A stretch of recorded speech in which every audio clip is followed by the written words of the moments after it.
All right, let's go to Wembley now and bring in our sports correspondent Rob Harris for more on this. So, Rob, look, so Keir there making a joke about the fact that Tuchel used to manage Chelsea. Of course, Keir's a big Arsenal fan. What are we expecting when Tuchel finally gives his news conference in about 20 minutes' time? Well, we're expecting to hear from Thomas Tuchel just how he will turn England into the champions. Tried to go that one stage further than Gareth Southgate. Of course, he did take England to such highs, back-to-back Euros finals, but couldn't quite get them over the line. So can Tuchel convince everyone that he has the tactical nous to be able to make that difference? We've seen in those past finals here at Wembley, against Italy at Euro 2021, against Spain in Berlin in July, just how there maybe was that something missing. And these are two very different characters. Gareth Southgate, having played for England, very comfortable with the limelight and also indeed addressing far bigger issues as a leadership role. And also maybe at times slightly quieter on the touchline. I think we'll get used to Thomas Tuchel being more frenzied, more animated, and, maybe a bit more combustible as well at times because, certainly in his past club jobs, while he has delivered trophies at Chelsea, at Bayern Munich and Borussia Dortmund and at Paris Saint-Germain, there were often moments of friction within his club. So perhaps that'll be something to hear from him about when he addresses the media audience here at Wembley. And it's so long since we've had one of these with an England manager. Of course, Gareth Southgate had been in the job since 2016. So we've got very used to him being in position. And this is, of course, going back to having a foreign manager, third foreign manager, first German. And we've seen, a bit of familiarity with some of the coverage, perhaps harking back to the days of Sven-Göran Eriksson's appointment in the year 2000, that whole debate about whether you do have to be England to manage the England team.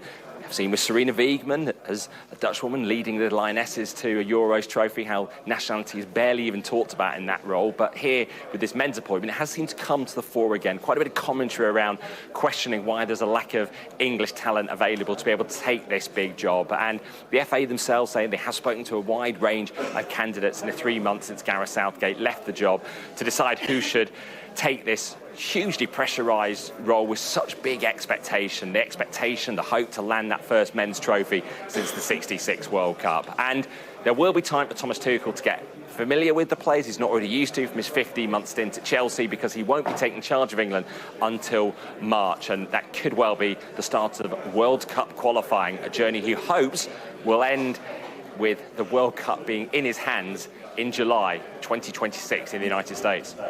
Well, he's not the only one. All right, look, Rob, we'll hear from Thomas Tuchel from Wembley Stadium later on this hour, and of course, get your thoughts as well after we've heard from the new boss of the Three Lions. Thanks, Rob.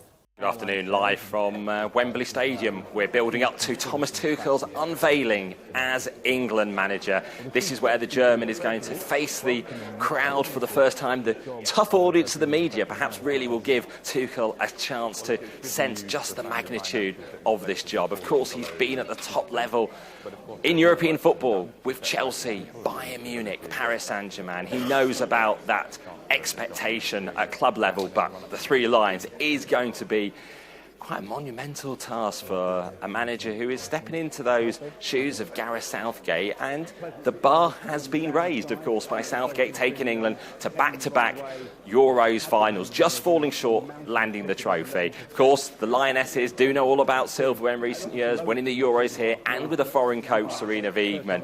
So the mission we'll start to hear about here very shortly, live on Sky News from Thomas Tuchel, about how he can become the first Englishman since, or the first England manager since Sir Alf Ramsey in '66 to win the World Cup. This is the press conference room, so many journalists in here, and hopefully get a word with a couple of them who are going to come over to join us here live on Sky News to look ahead to this news conference. And I'm joined now by the esteemed Henry Winter live on Sky, and John Cross. Hello. John from the Mirror. Henry, many platforms now. So, you were around when Sven was appointed in 2000. Does it quite reminiscent on this debate about can there be a foreign England manager?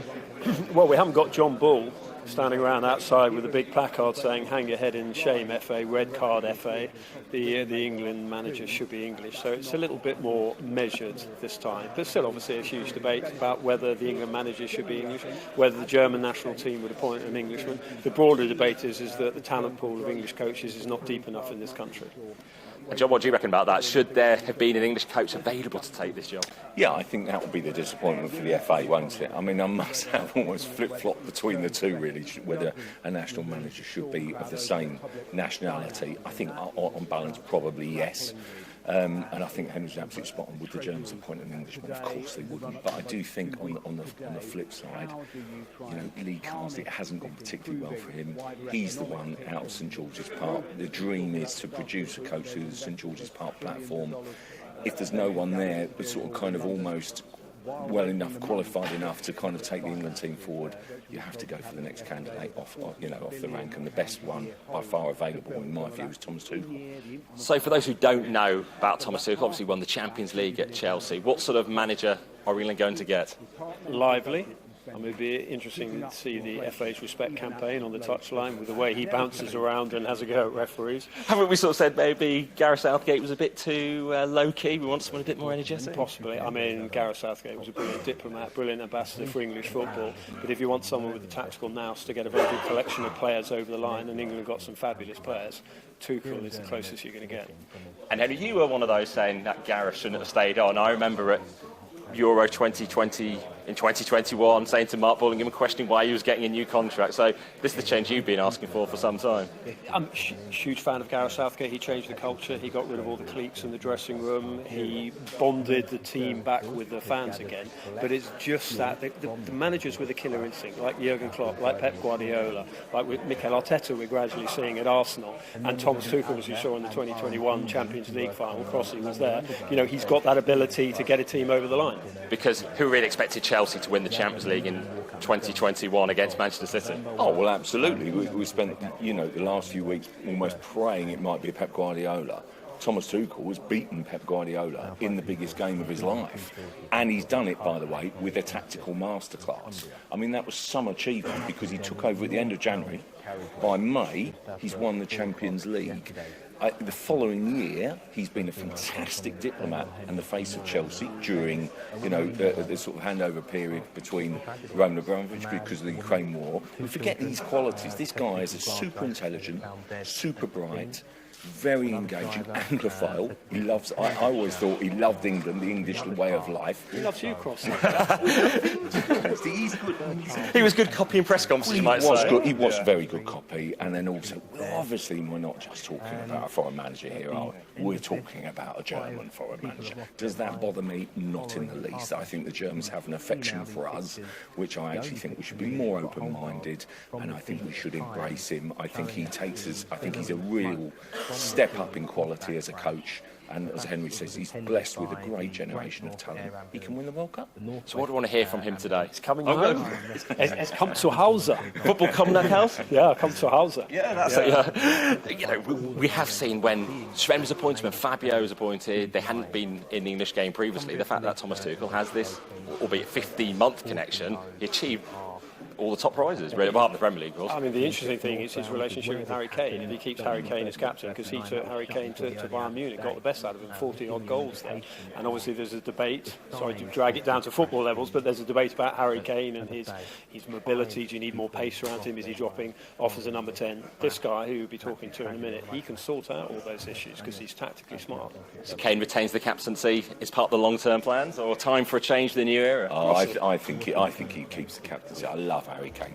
Tell you what amused me yesterday was that Harry Kane was kind of caught on camera, wasn't he, and asked about Thomas Tuchel. It was a Sky interview? Yes, absolutely, of course it was. And basically he was then captured. He was laughing as if he knew full well what was coming around the corner, and he embraced it. I actually think during their brief time together at Bayern, they probably got on very, very well. You could tell a respect when Kane was interviewed around those Champions League games. So I think absolutely remains the captain. Your headline is going to be Kingmaker Kane, isn't it? I think so. He keeps captaincy? Yeah. Oh, absolutely. I mean, he's England's record goal scorer. He's admired by everyone. He's obviously had a slightly sort of disappointing year, but he still finished joint top scorer at the Euros. So what do you reckon this era is going to be like? What is it going to be, a roller coaster? What's the Tuchel era going to be like? Obviously, if we think back to the Sven era, became all about, well, Baden-Baden. We think about Germany, Fabio Capello's 2010 World Cup disappointment, all the issues with John Terry, then Roy Hodgson. You just listed the years of her. It's going on and on. Is anyone written a book on this? No, I think it needs updating. All good And some very bad ones. I think this guy has the ability to get England as close as they've been since, well, 70 had a great generation, but probably since 66, because he has got that ability. It's 18 months, Rob. That's the thing, isn't it? 18 months, all geared up to the World Cup. Everything's on that. And I think he's just got an amazing opportunity. I'll tell you one thing I think it will be a lot of fun. And that's what we want. Copy. Yes. Things that are actually stirred debate. Actually, football as part of the public conversation, even things like the discussion over his nationality, obviously show how important this job is, isn't it? Is it First thing, the Prime Minister, I can never remember who it is this week, but the Prime Minister said in the House of Parliament he wished Keir Starmer good luck. I don't know what the Scottish and Welsh MPs would have thought about that, but anyway. Well, Northern Ireland had a big win last night, 5-0 as well. No congratulations message for them. Well, Henry, John, thanks for joining us live on Sky News. Get ready for those questions and putting them on the spot. Pleasure.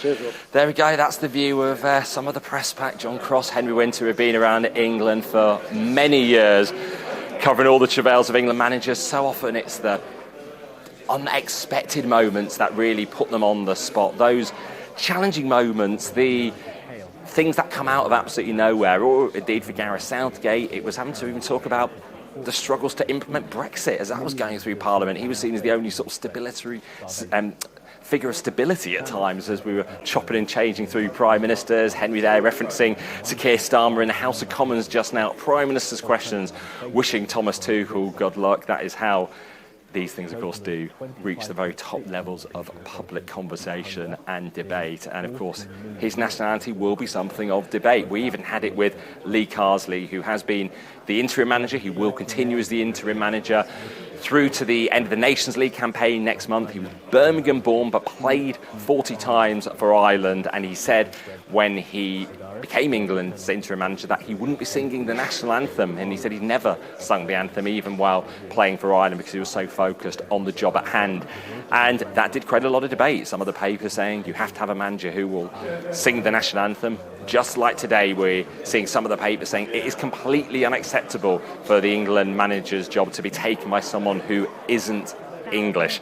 Of course, it is the third time with the men's team. The women's team have all had several overseas coaches now as well. But it does put that extra spotlight on them, on how they sort of cope and how familiar they are with the English football environment. Of course, Tuchel, an avid follower of the English game, he's dealt with so many of the players as well. He's seen them either as opposition players or he has had them in his own Chelsea setup as well. He's seen them firsthand. And here we are at Wembley, of course, the stadium that's been in place since 2007. It's seen so many moments. I think back to being here for that Croatia game when England missed out on qualification for the Euros under Steve McLaren, and what a journey it's been since then. Of course, Gareth Southgate taken them to finals, including the Euros final here in 2021. So very shortly in this room we're going to hear from Thomas Tuchel as England's senior team head coach as a new era begins for England. So stay with our live coverage here on Sky News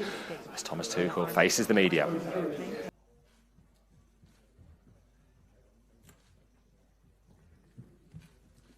Okay, good afternoon everybody and welcome to Wembley Stadium for this unveiling of our new England senior men's head coach Thomas Tuchel, who is joined here by FA CEO Mark Bullingham. We'll shortly start with some opening remarks before we open up to a Q&A from the floor. But before we do that, just a few housekeeping rules. We're going to keep it to 2 questions per person, a maximum, please, and also use the microphone available and state the name and organisation you work for before you ask your questions. And at the end, we'll have a short section in bargain until 10:30 p.m. this evening. So I'd like to hand over to Mark Bullingham. Great, thanks, Andy. This is a really exciting day for the English game. We've appointed one of the very best coaches in the world and one of the very best young English coaches as his number 2. Our aim is always to win a major tournament, and we believe Thomas gives us the best possible chance to do that at the next Men's World Cup.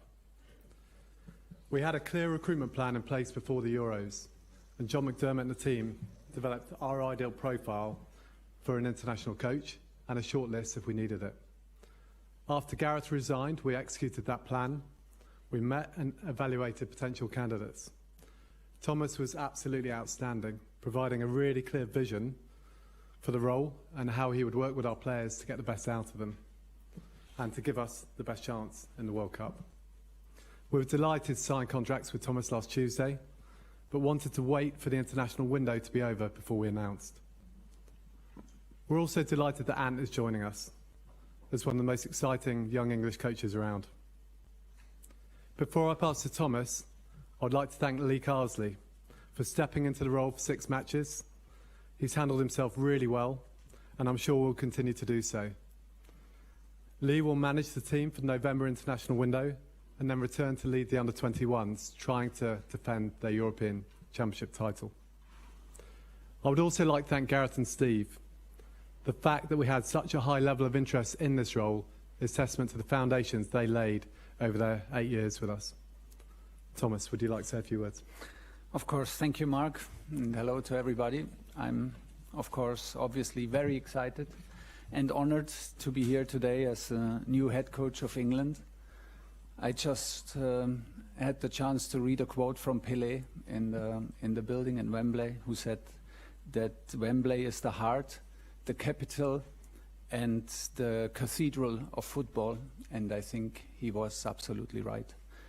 So I want to take the opportunity to thank the FA, especially Mark and John, for their trust, and I'm very excited to start this journey in January with you, with the staff at St. George's Park and at Wembley, and of course with a very special and exciting group of players to make our dream come true in America. Well, Thomas. Hi. Congratulations. It's Rob Dawson from Sky Sports. Nice to see you. Look, you've had some huge jobs in football already. Yeah.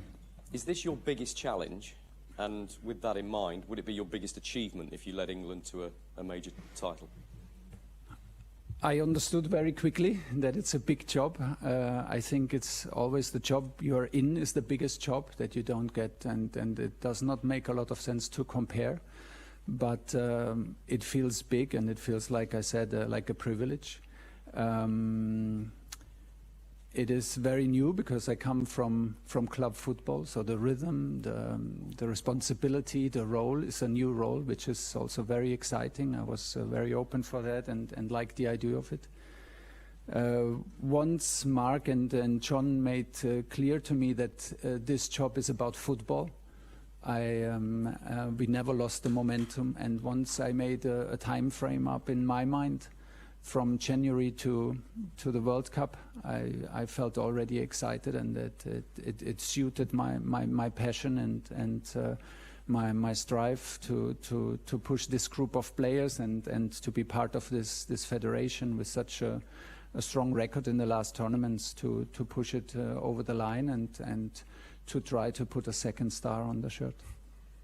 Good luck. Mark, your statement was... Sorry, I didn't mean that the way it sounded. It was a little bit flippant, that, wasn't it? I beg your pardon. Yeah. Mark, your statement was unequivocal, really, in saying that your entire criteria, your primary criteria, was to appoint somebody that could deliver a major trophy. Is it an uncomfortable truth for you, though, the fact that Thomas isn't English? So, Rob, we were always really clear that we wanted the very best person for the job, and we feel like we owe it to the players and the country to give them that support, that leadership in tournaments that will help to get them over the line and give us the best chance of winning a trophy in the Men's World Cup. So we feel we've done that. We feel delighted that Thomas has joined us. Thomas, Dan Rowan, BBC. There'll be many England fans who are very excited about your arrival, given your vast experience, the trophies you've won, your pedigree. What would your message be, though, to those fans who would have preferred the England team to be managed by an English coach? And do you understand their position? I'm sorry, I just have a German passport, but I can just tell them, and maybe all of these supporters also felt my passion for the English Premier League, my passion for the country, how I love to live here and how I love to work here. So my memories are on the highest level of that played a huge role. and hopefully I can convince them and show them and prove them that I'm proud to be the English manager. I will do everything to show respect to this role and to this country. And the target for the next 18 months is nothing else than the biggest one in world football, and everyone can be assured of, no matter what nationality my passport says. Mark, if I may ask, you say in your statement you interviewed several candidates. Can you shed any light, a bit more detail on that? For example, how many? Were any English? Was Lee Carsley ever a realistic possibility? Can you give us any more details about who else you spoke to? Sure, Dan. As you'd understand, the whole process was confidential, and I think I understand at times that might have been frustrating for people, but we had to maintain that confidentiality for us, but also really more importantly for the candidates. So I'll say a few things, but I'll hold it at that. So we interviewed approximately 10 people, and we did interview some English candidates within that. As to anything further, you wouldn't expect me to divulge any details, really. Thomas, Steve Scott from ITV News. Chelsea fans will know you very well. Other Premier League fans will know you well, but obviously England fans are a much bigger group than that. So for those who don't know you, what sort of person are you? Can you describe your personality? My personality? Your personality. Well, maybe I try to describe my coaching personality, but I think it's pretty obvious. I'm very emotional, and I love to be I love what I'm doing. I'm passionate about football, and like we said before, this task and this role just brought the young me alive, and it brought back my teenage days, to get excited for such a big task, for the Three Lions, for playing matches at Wembley, for working with this group of players. So everyone can be assured that we will do it with passion and with emotions, and we will try to install values and principles and rules as quickly as possible to make the dream come true. First, we have to, of course, go through the qualification process to the World Cup, but it starts for us in January, and we will dive in completely. Gareth Southgate developed a very specific culture within the England camp. Will you try and maintain that, or do you think you need to create your own, one that's more aligned to you?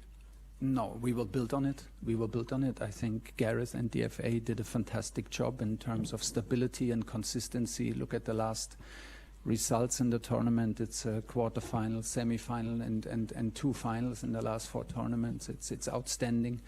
The under-21s win titles. The younger teams are in the competition to win titles. The women team wins titles. So we are there. I think the federation is there, and it was a big part of taking that job. I am curious. I want to learn. I will have a different schedule than in club football, but it was a big part that's the knowledge and the quality of the federation to have that at my side, and to combine it with my ideas, with our ideas.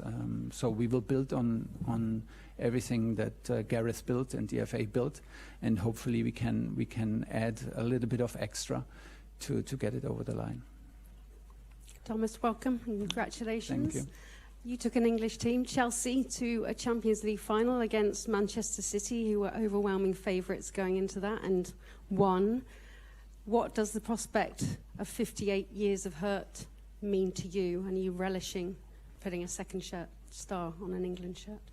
Like I said, I got Mark and John made very clear that it's about football, and this excited me very quickly, because I was not sure before we had this first talk if this is a role for me like in international football, because the schedule is very different from club football. But then we found so many similarities and so many things that suited my approach and my hunger to achieve special things. I always wanted to come back to England. That was my big goal. I have the best memories of the country, of the league, and of the players. The attitude towards the game, the attitude from the supporters who that shapes the players, and the character of the players was one of a kind. And that's why the offer came in the absolutely right time. We kept the momentum in, and within weeks we found a vision to share and a project and an adventure that I'm very happy to be a big part of. And now I have to live up to it, of course. And I know that there are some trophies missing in the federation, and of course I want to help to make it happen. You just said in a social media post, you said that you would like to put another star on our shirt. Yeah. You're already pledging your allegiance, as it Okay. were. A big question for Lee Castley had to answer. Will you sing the national anthem? The Does an national England manager need to? Yeah, I understood from Mark that it's a personal decision. First of all, if you sing it, and there were managers who sang it and others who didn't. I have not made my decision yet. I want to be very honest with you. Your anthem is very moving. The English anthem is very moving. I experienced it several times here at Wembley, and even out with the players in a FA Cup final. So it was very touching. No matter what decision I will take, we have a bit time until March. I will always show my respect to my new role, to the country, and of course to a very moving anthem. But as this is a new subject, I will take a little bit time for this decision. Just a reminder, state name and organisation. Rob Harris from Sky News. Welcome back. Congratulations. Thank you. Are you prepared for the pressure and intensity that the England job brings? And was that something that was on your mind in the past? Perhaps managers decided not to take this role because of the spotlight on their private life and things like that? This is always the last thing I think about, and because I'm up for the pressure on the sportive side. I'm up for the big challenge. I'm up for the task. I'm up for these 18 months to work with this group and be part of this amazing federation. So these are all the reasons to jump in. The pressure on the personal side, or the pressure that comes from media and that could arise if things don't go so well, is never part of the decision making, and I don't feel it so much. I feel it, of course, then in the process, but it's always it's always a privilege, and my love and my passion for the game. My love and my passion for the game. And from watching England at recent tournaments, how do you think you can make the difference and turn this team into a trophy winning team? I think first of all they are there. We are there. The players prove. We are there. The players prove that they are there. The consistency of quarterfinals, semi-finals, finals is impressive, and it shows that we have players who compete in the strongest league in the world, day in, day out. So we have the ingredients, and we fully trust that this is the moment to install, maybe also from club football, patterns, behaviors, principles that can maybe help to push the team over the line. We will need luck. We will need the momentum. We will need to be lucky to not have injuries and so on, and little decision within the games. That is a given. But we feel confident to add something from our experience in club football that can maybe help. But most important is to even if we speak out now very openly what the target is about the second star, we have to prove ourselves all the time. You're a national player every single day. I will be a national coach every single day, and not only when a camp is. So we have to live up to these standards, but I'm very confident that everybody is used to that. So this is what I demand from myself.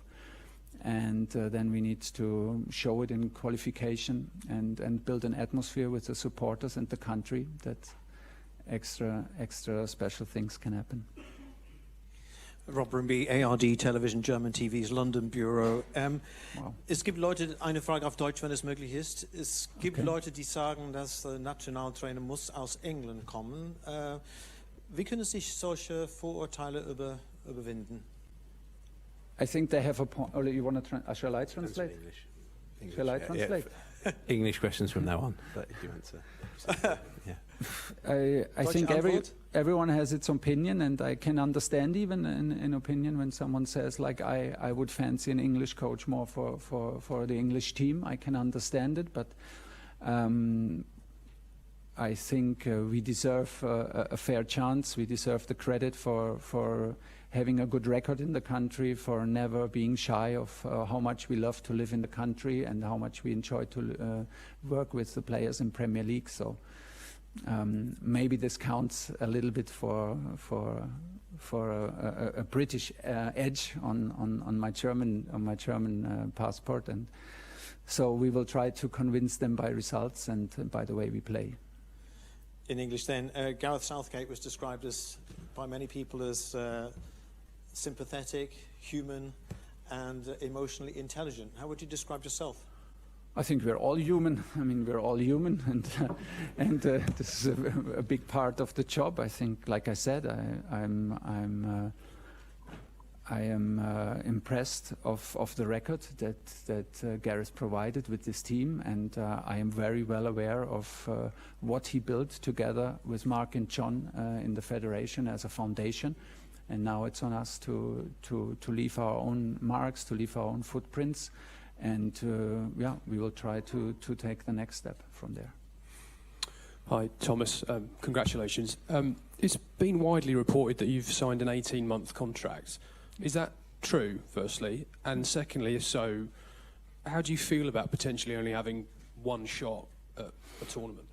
Well, let's see. Let's see. It's 18 months, and then we agreed to sit together, and then we see. I mean, I have good experience with 18 months, personally.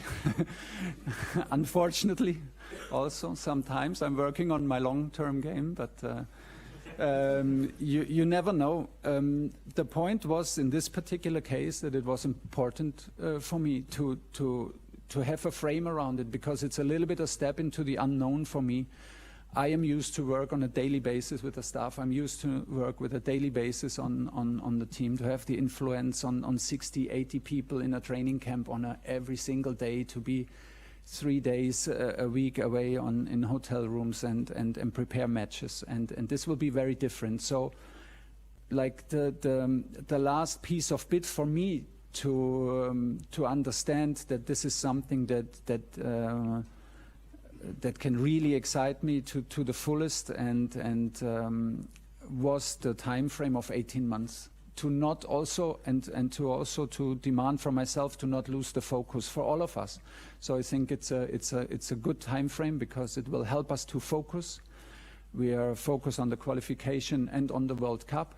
It will help us in the nomination process. It will help us in the communication towards the players within the staff. So I think this is now very streamlined and very easy to explain. We are here to work on the best possible outcome for the World Cup 26, and then let's see. Whatever comes. You obviously came in at Chelsea and had an immediate impact and won the Champions League in a matter of months. Do you think that experience is translatable to England and the time frame you've got now? I think so, yes, but I'm not fully sure, because I have to feel into it. The schedule will be different, the workload will be different, but I wanted this. I wanted exactly this once Mark and John presented me the opportunity and made it very clear that it's about me and that they trust me with this process in pushing this team.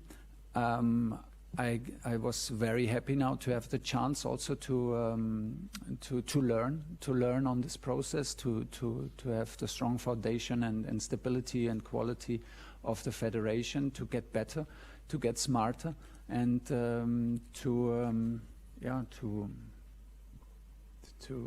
get better while I'm on this job. So that this was a big part of it. And just finally, Sorry, James, it's 2 questions. Come across to Henry Winter here, please. We've got time for a few more in this section, so if we can limit it to 1 question each, that'd be great. Thank you. Hi, Thomas. Henry Winter, World Soccer. First, congratulations. And secondly, you know Harry Kane well.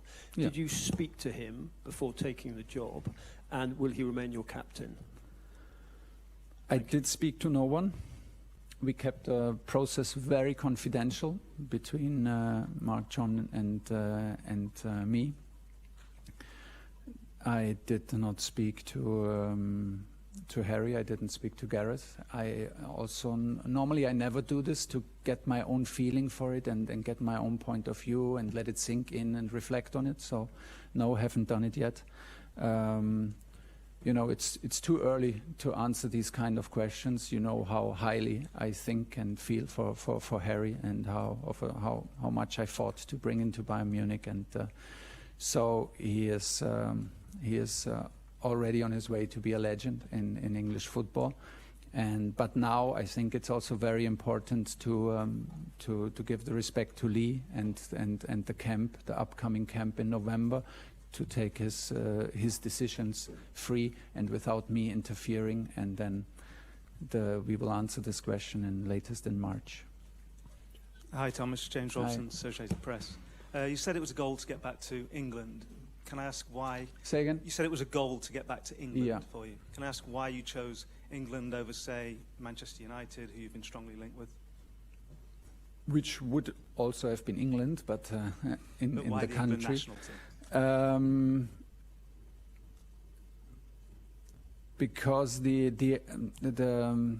idea and the way John and Mark presented it was very fast, very exciting, and it was very confidential, it was very trustful, it was very straightforward, and yeah, that was basically a decision for this job and not a decision against anything else. You will understand that I will not comment on individual players today, and for sure not comment, like always, on any other clubs.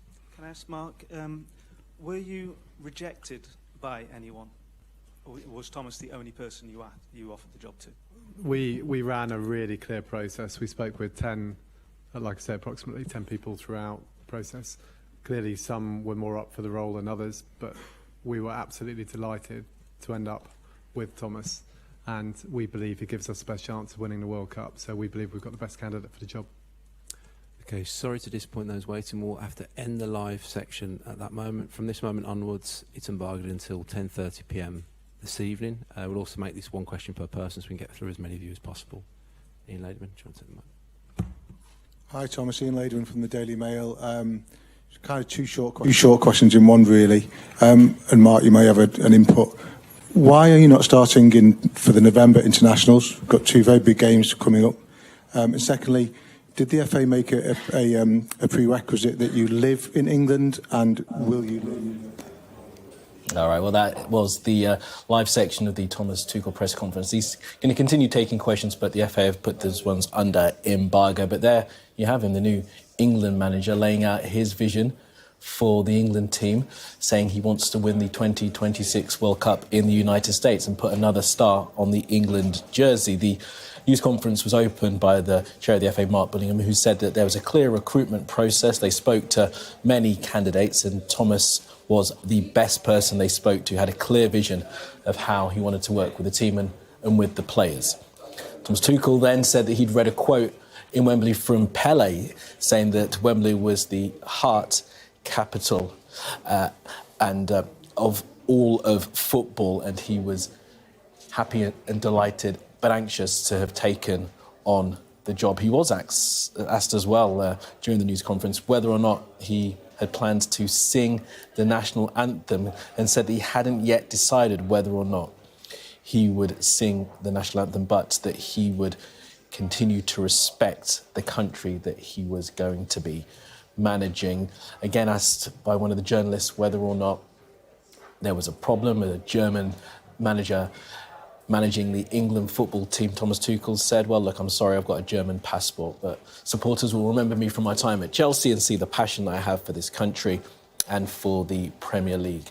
He said his plan was to build on the legacy of Gareth Southgate. Of course, the England team had been to two semi-finals and to a final, not yet been able to win a major trophy, but that is Thomas Tuchel's plan. He's going to be supported in that endeavour by Anthony Barry, who's going to be his right-hand man, the Englishman who was born in Liverpool, will be supporting Thomas Tuchel as they try to make sure that they can win the World Cup come 2026. He said it's a step into the unknown.